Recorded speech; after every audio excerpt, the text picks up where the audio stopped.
নমো কৃষ্ণ শংকৰ গুৰু হৰি ৰাম ৰাম হৰি ৰাম হৰি ৰাম। ধ্ৰুৱৰ প্ৰাৰ্থনা তৃতীয় খণ্ড পদ। ৰাম মূল মন্ত্ৰ কহোঁ তাকো শুন সাৱধানী,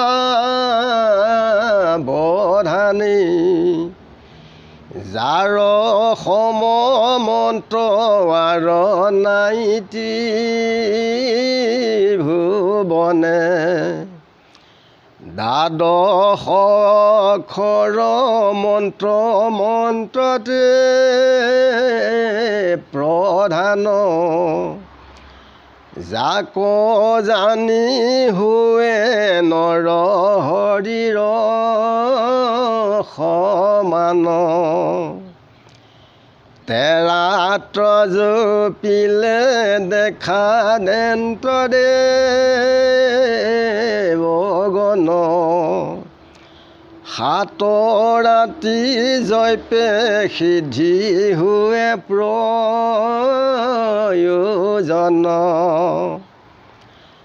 মন্ত্ৰময় মূলময় দাৰু ধাতৃময়, লেখালে প্ৰাণু যত প্ৰতিমায়াশ্ৰয়,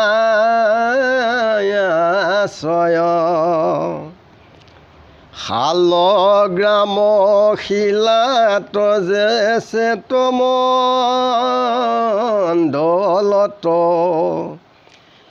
জল আদি আনু নানায় অধিষ্ঠান যত, অধিকাৰী ভেদে যাতে তাতে নিষ্ঠা কৰি, শুদ্ধ মনে ভক্তি ভাবে আৰাধিবি হৰি, গন্ধ পুষ্প ধূপ দীপে নৈবেদ্য মিলাই,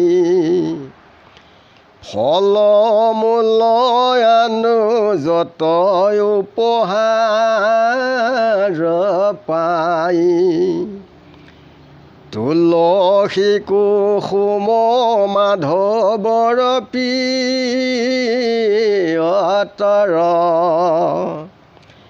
তাৰো মালা হাৰ গাঁঠি দিবিহি বিস্তৰ,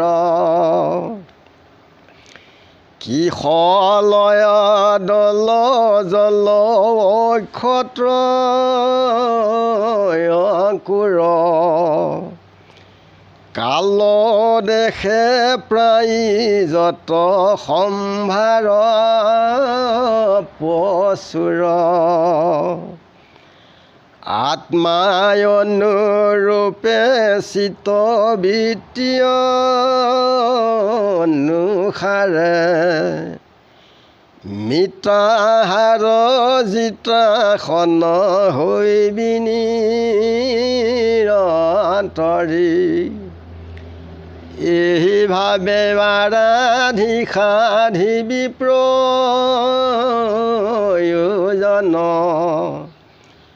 হৈবন্ত সাক্ষাৎ দেৱ দেৱ নাৰায়ণ, পাছে দণ্ডৱতে পৰি প্ৰণাম কৰিবি, অব্যাহত হবে মনোৰথ সাধিবি, নাৰদে ধ্ৰুৱক হবে উপদেশ দিল, ধ্ৰুৱ নাৰদক প্ৰদক্ষিণে প্ৰণামিল,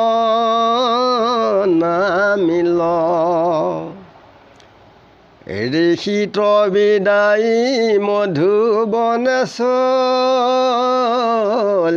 গলা বৰ্ষেশ্বৰী পুৰী কুনাৰ দোৱাসী ভৈলা আচন্তয়তান পাদৰা যাম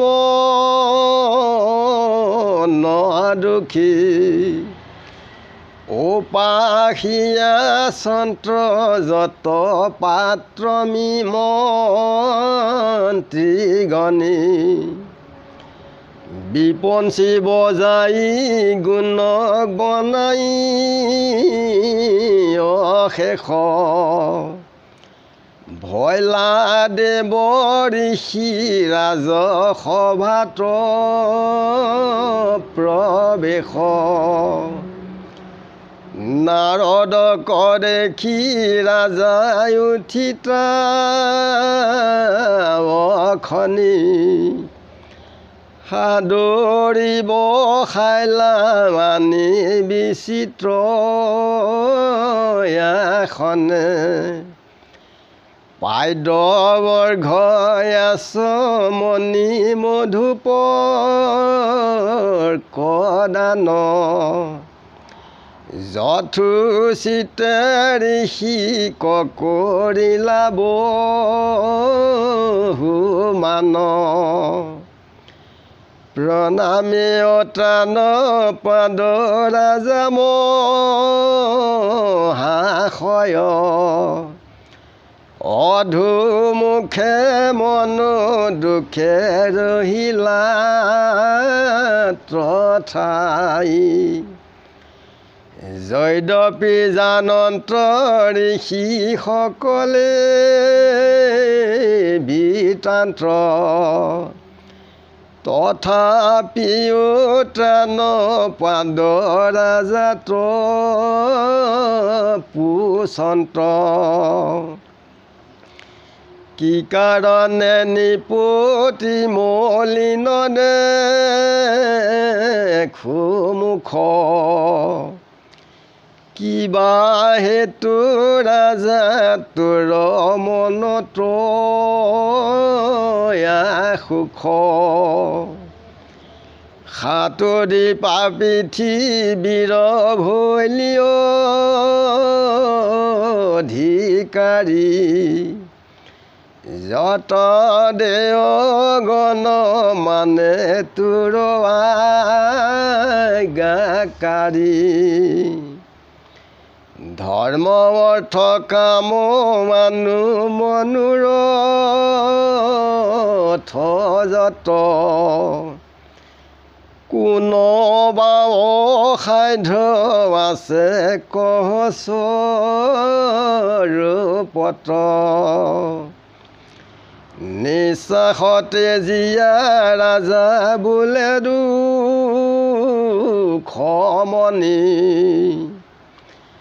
মই অধমক কথা সোধা কি কাৰণী নাৰদে ধ্ৰুৱক ঈশ্বৰ কৃষ্ণৰ মূল মন্ত্ৰ দিছে যে যাক ত্ৰিভুৱনত নেপায় যে দ্বাদশ অক্ষৰ মন্ত্ৰত প্ৰধান ওম নমো ভাগৱতী বাসুদেৱাই যাক জানি হৰিৰ সমান হ'ব পাৰে যে তিনি ৰাত জপিলে দেৱতাক দৰ্শন হয় আৰু 7 ৰাতি জপিলে সকলো সিদ্ধি হয় মন্ত্ৰময় দাৰু মূল মন্ত্ৰ দাৰু তাত লেখা লেপা এই যিমানবিলাক আছে সকলোবিলাক প্ৰতিমাত অৰ্চন দিব লাগে প্ৰতিমা আদি শালগ্ৰাম শিলাত জল আদি সকলো অধিষ্ঠান হিচাপে আত্মা ঈশ্বৰ কৃষ্ণত সকলো অৰ্পণ কৰিব লাগে যে শুদ্ধভাৱে হৰিক এনেকৈ আৰাধনা কৰিব বুলি নাৰদে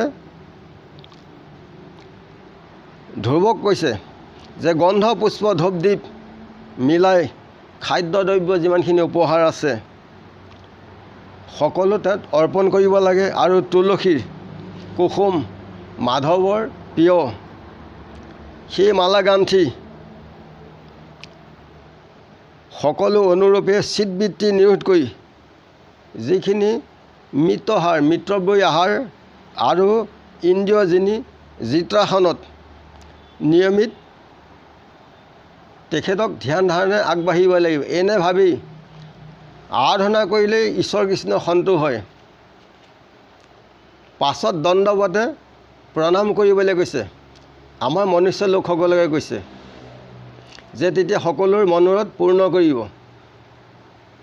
নাৰদে ধ্ৰুৱক উপদেশ দিলে আৰু ধ্ৰুৱেও নাৰদক প্ৰদৰ্শন কৰি ঋষিয়ে বিদায় ল'লে। ধ্ৰুৱ মধুবনলৈ গ'ল। নাৰদ বৰ্ষেশ্বৰী পুৰীত য'ত উত্তানপাত আছে তালৈ গ'ল আৰু উত্তানপাতক দেখিছে। তেওঁ মনৰ দুখত ব্যাকুল হৈ আছে আৰু মন্ত্ৰীসকলে তেখেতক সেৱা কৰি আছে। নাৰদে বীণ বজাই ঈশ্বৰ কৃষ্ণৰ নাম যেতিয়া ধ্বনি কৰিছে, প্ৰত্যেক বীণৰ টুকুৰত গোবিন্দ কৃষ্ণ বুলি কোৱাৰ লগে লগে হৃদয়ত বিদিত হৈ দেৱঋষি তেওঁ তাত সোমাই ৰজাৰ দুখ দেখি তেখেতে কৈছে যে তেতিয়া ৰজাই বহিবলৈ আসন দিছে। পাদ্য অৰ্ঘ্যই তেখেতক বহুতখিনি মান কৰিছে আৰু উত্তানপাতৰ এই দুখ মনেৰে থকা দেখি ঋষিয়ে সুধিছে যে আপুনি কি দুখত আছে? আপোনাক সকলো ৰজা সকলো লোকেই আপোনাক সেৱা কৰি থাকে। দ্বীপ দ্বীপান্তৰ আপুনি অধিকাৰী, যে আপোনাৰ দেৱতালৈকে আপোনাৰ অধিকাৰ আছে। ধৰ্ম অৰ্থ সকলো আপুনি পায়। আপোনাৰ অসাধ্য এই সংসাৰত একো নাই। এই বুলি সুধিছে। তেতিয়া উত্তানপাত ৰজাই কৈছে যে মই অধৰ্মৰ কথা আপুনি কি সোধে? এই বুলি নাৰদক কৈছে।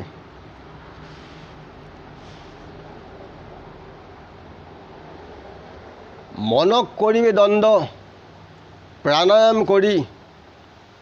কৰিবে বাক্যৰ দণ্ড মৌন ভাৱ ধৰি কৰ্ম কৰিব সদা তেজীয়া যতন ইন্দ্ৰিয় দমিব সত্য কহিব বচন।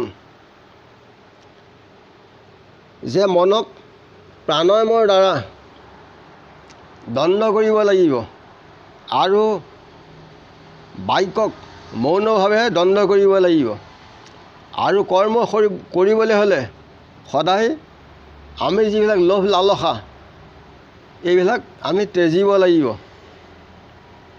আৰু ইন্দ্ৰিয়ক দমিব লাগিব। কাম ক্ৰোধ লোভ মোহ মদ মাৎসৰ্য আৰু এইখন মুখে আমি ঈশ্বৰ কৃষ্ণ নাম গুণ ল'ব লাগিব। মিছা ঠগ প্ৰবঞ্চৰ এইবিলাকত থাকিব নালাগিব। সেইবিলাকত থাকিলে ঈশ্বৰ কৃষ্ণৰ সন্তোষ নহয়। এই বৰ্তমানৰ পৰজন্মৰ কাৰণে বহু মহাপাপ হয়। মিছা কথা ক'লে মিছা কথাৰ সমান এই সংসাৰত পাপ নাই। তথাপিতো লোকসকলে বহু লোকে এই বস্তুটো বৰ মিঠা পায়। সেইকাৰণে ঈশ্বৰ সিদ্ধি যিবিলাক দুৰভ্যাস এইবিলাক এৰি ঈশ্বৰ কৃষ্ণ শৰণাপন্ন হয় তেখেতৰ নাম গুণ ল'লেই গৰাকী সন্তোষ হয়। ইমানতে ৰাখিছোঁ। গুৰু কৃষ্ণ কৃষ্ণ হৃদয় আনন্দ কৃষ্ণ।